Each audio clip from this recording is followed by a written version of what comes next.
Basketball in the Philippines is not just a sport, but it's a lifestyle. Filipinos will play anywhere as long as there is a ball and a ring. Basketball reflects the Filipino culture of hard work and determination. The sport has become a social event where everyone comes together to play and or to watch a game.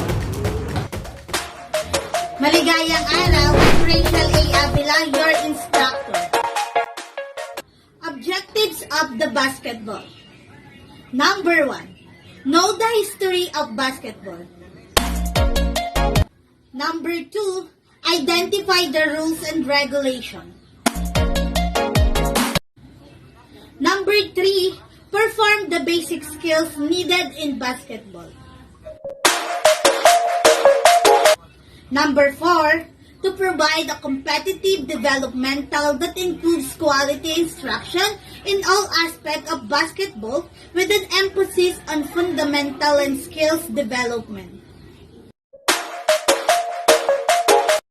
Number 5, to give our student athletes the necessary skills to perform successfully in basketball and life with an emphasis on sportsmanship, respect, responsibility, leadership, and teamwork.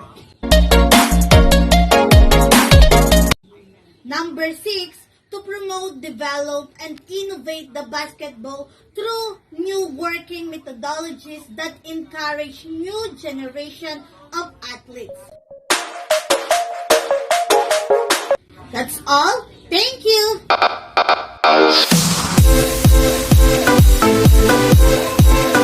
Maligayang araw everyone! I am Generesa Belila and your PE instructor for today's video. Today we are going to discuss about the history and origin of the basketball. Basketball is a team sport played by two teams with 5 players on a rectangular court like this.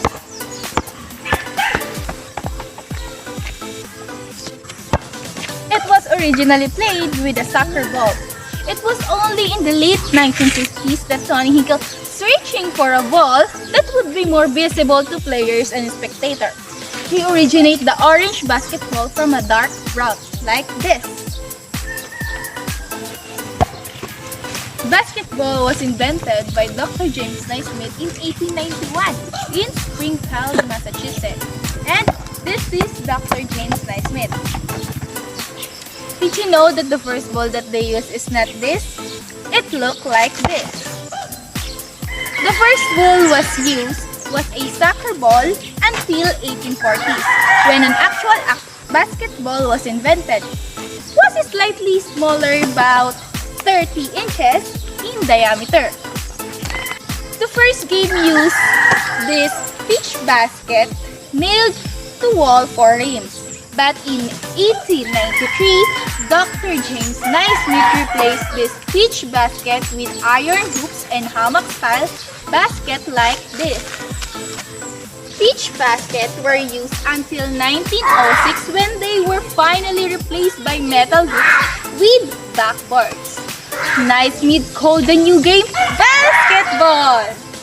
Did you know before that dribbling was not part of the original game except for the ball pass to teammates? Dribbling was eventually introduced by limited by the asymmetric shape of early balls. It only became a major part of the game around 1950 as manufacturing improved the ball shape. The first official game was played in the YMCA Gymnasium in Albany, New York on January 20, 1892 with 9 players, and by 1897 to 1898, teammates of 5 became standard.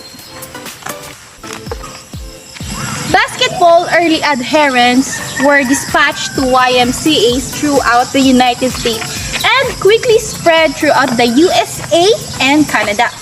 While the YMCA was responsible for initially developing and spreading the game within a decade, it discouraged the new sport as raw play and rowdy crowds began. The first Pro League, the National Basketball League or the NBA was formed in 1898 to protect players from exploitation and to promote a less rough game. The International Basketball Federation, more commonly known for the French acronym FIBA, Fédération Internationale de Basketball, is an association of national organizations which governs international competition in the basketball.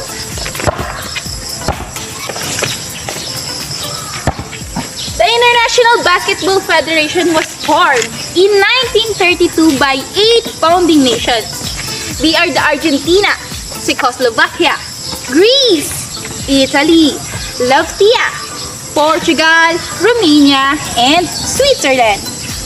Basketball at the 1936 Summer Olympics was the first appearance of the sport of the basketball as an Olympic medal event in Berlin, Germany.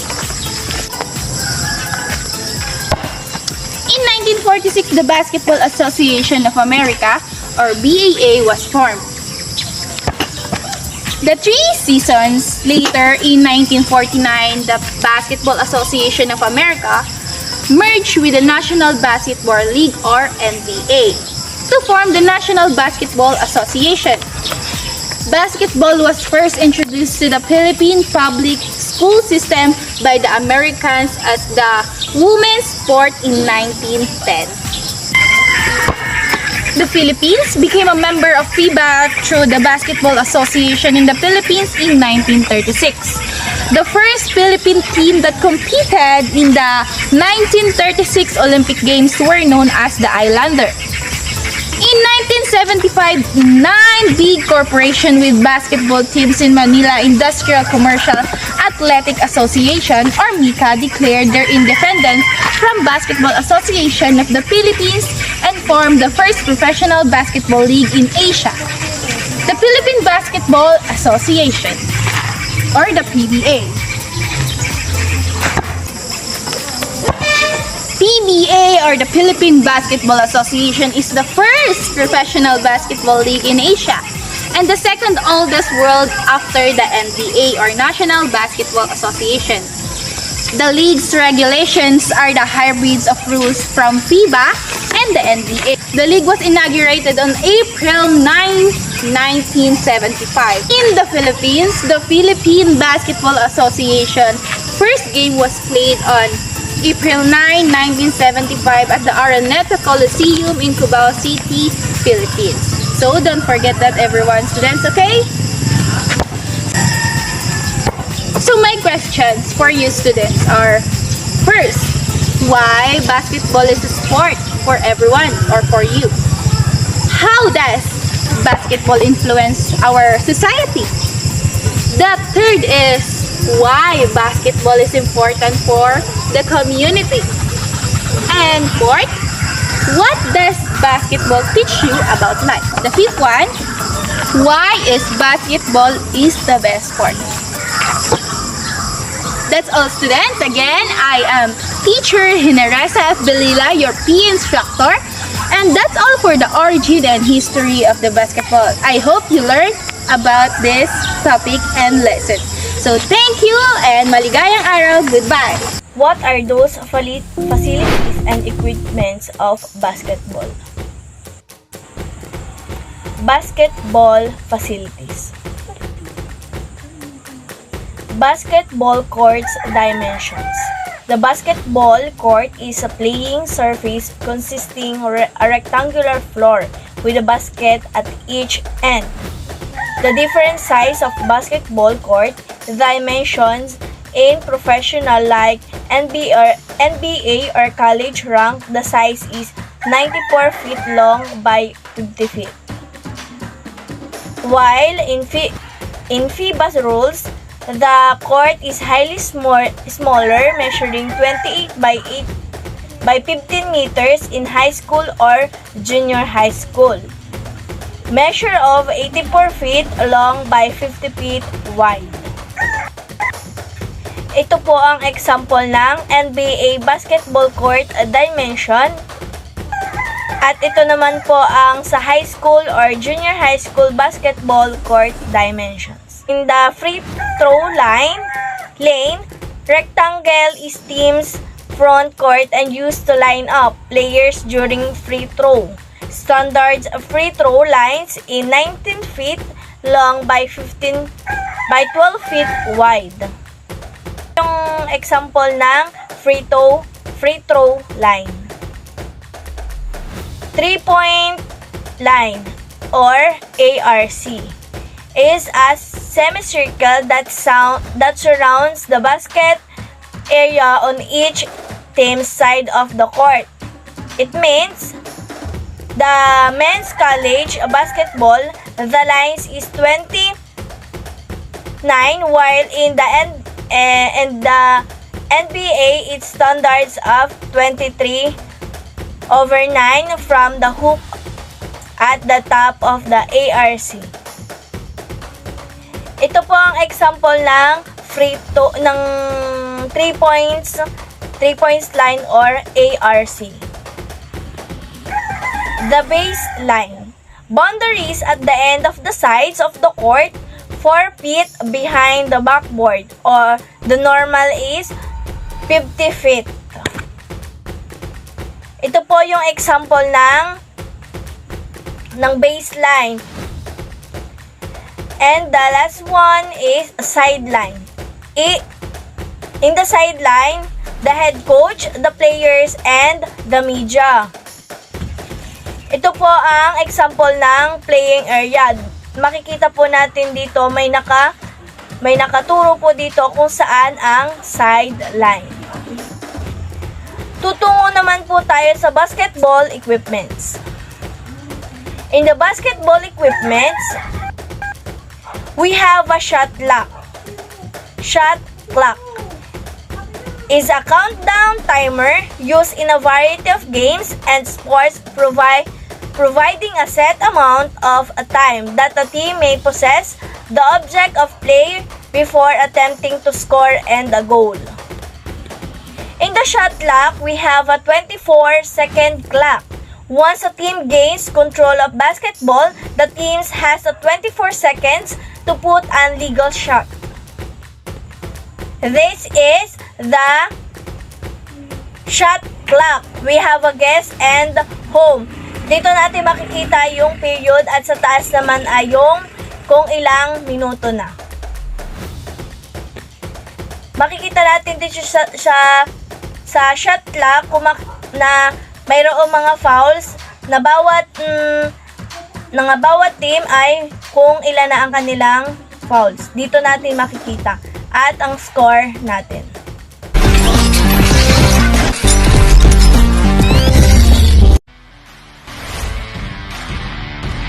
First rule is only 5 players per team on the court. Each team can play a maximum number of 5 players on the court. If a team breaks this main rule, they will lose possession of the ball. Sometimes this inadvertently happens, particularly at low levels of the game. Two rule is score more than your opponent to win. To win the game, a team must score more field goals than the other team.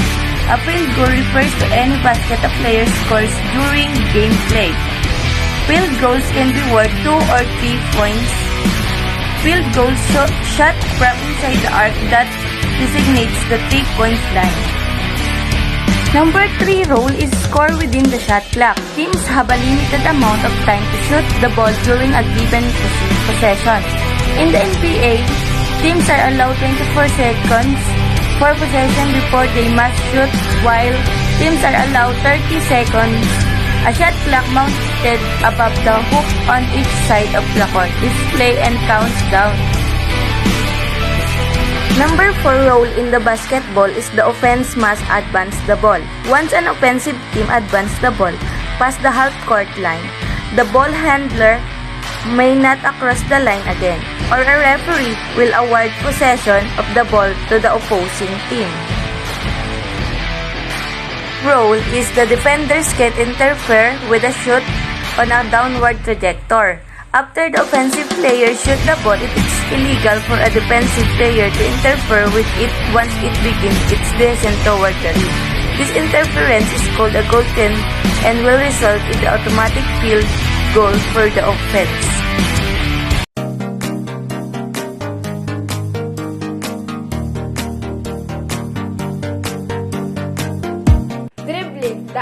bouncing the ball constantly with one hand, and it's required for a player to take a step with the ball. A player pushes the ball down towards the ground with the fingertips rather than patting it. This ensures greater control.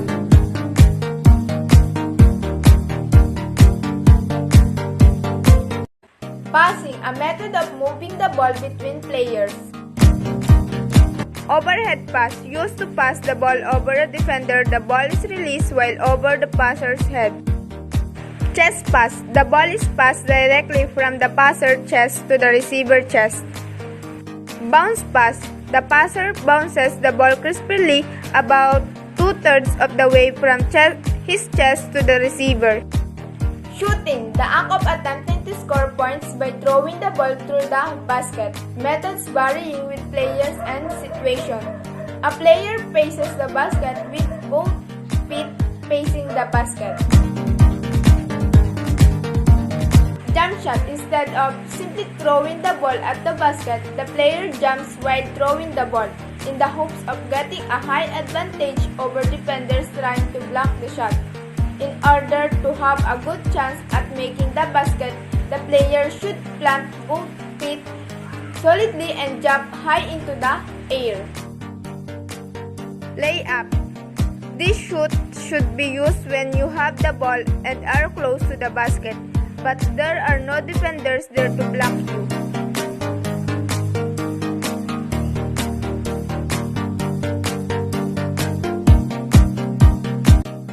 Rebounding. The objective of rebounding is to successfully gain possession of the basketball after a missed field goal or free throw, as it rebounds from the hoop or backboard.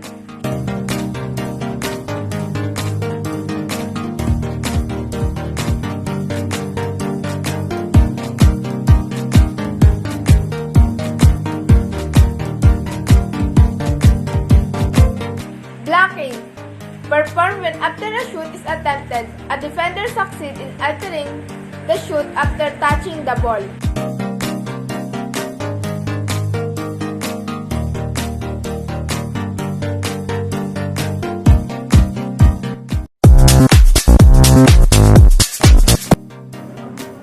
Maligayang araw everyone, I am Miss Monica Paez, your PE instructor. I will discuss about the basketball health benefits that you can gain when you are playing basketball. Basketball teaches you about being a good team player and can be a great social sport. Adults should check with their doctor before taking up basketball. Basketball puts a lot of stress on the body and injuries can happen, so warming up, stretching your muscle and joints and cooling down is important. Make sure you have plenty of fluids on hand and rehydrate regularly. Let me define what is basketball. Basketball is one of the most popular sports in the world and one of the most widely viewed. It is a team sport that involves two teams of 5 active players, each trying to score points against one another by throwing a ball through a 300 cm or 10 feet high hoop, the basket. Under organized rule, it is played on the both indoor and outdoor court. Health benefits of basketball. Basketball involves a lot of starting and stopping. While not renowned as an aerobic sport, it is still a great workout that can help you. Ang unang health benefits ng basketball is burn calories. An hour of basketball can burn 630 to 750 calories. So, kapag nga ikaw ay naglalaro ng basketball is makakapag-burn ka or makakapaglabas ka ng calories from playing basketball. The next one is build endurance. Number 3, improve balance and coordination. Number 4, develop concentration and self-discipline. So, kapag nga naglalaro ka ng basketball is nakakapag-develop ka or nade-develop yung self-discipline mo or yung pagkakaroon mo ng discipline sa sarili kapag ikaw ay naglalaro ng basketball. Build up muscle. These are the another benefits of basketball, as well as being a great way to stay fit. Basketball can also help you to make new friends and see them regularly, teach you about being a good team player. So, dito nga kapag ang isang benefits pa nga ng playing basketball is makakahanap ka or makakabuild ka ng good relationship sa ibang player. For example, sa iyong teamwork, sa iyong ka-team. Be played by people of all ages and all abilities. So, kapag nga naglalaro ng basketball, kahit anong edad or kahit anong abilities ng isang individual. Be played all year round because it usually an indoor sport. Number 4, be a fun game that kids of all levels and ages can enjoy. So, ito nga basketball is mai-enjoy ng kahit anong edad ang paglalaro ng basketball. Be practice alone. All you need is ball and a hoop and you can find the hoop in most local parks and school ground. So, makikita mo nga, marami kang makikita dyang iba't ibang court. Merong court ng basketball, ng volleyball. Be played and enjoyed with as few as 2 people. We have different 7 benefits of playing basketball. Mapa-physical, pa-mental, and social.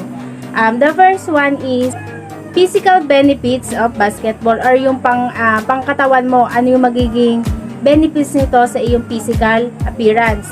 Number 1 is strengthen your bones. Basketball not only helps develop your game but is also great for strengthening your bones. It develops a lot of body strength because you use your entire body to play. So, dito nga sa physical benefits of basketball, sa strengthen your bones is may stretch yung iyong bone dahil nga ginagamit mo ang iba't ibang parte ng katawan mo, for example your hands, your feet, or your yung mga hita mo.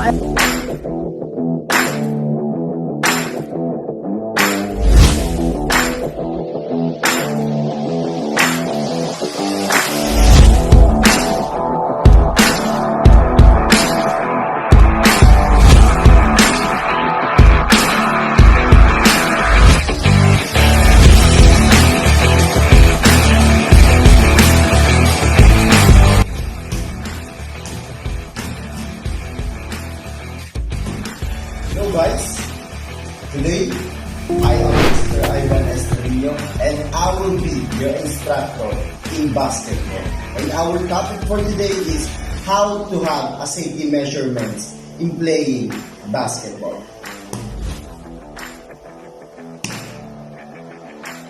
First, you have to remove your accessories before playing basketball.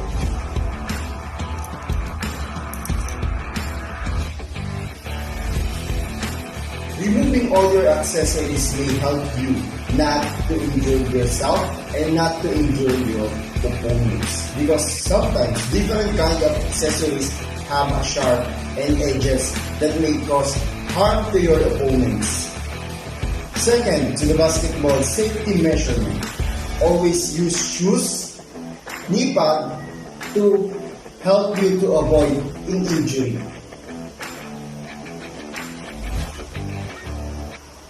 The knee pad helps you to avoid the knee injury, and the shoes makes you comfortable in playing basketball. Before playing basketball, each player have to make a warm-up.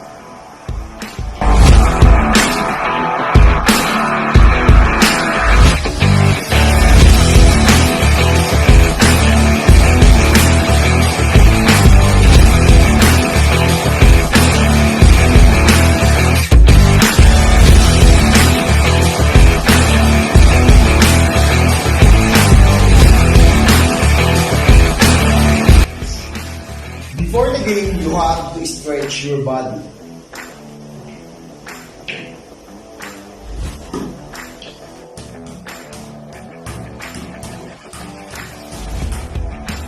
Next is stay hydrated and always practice the game.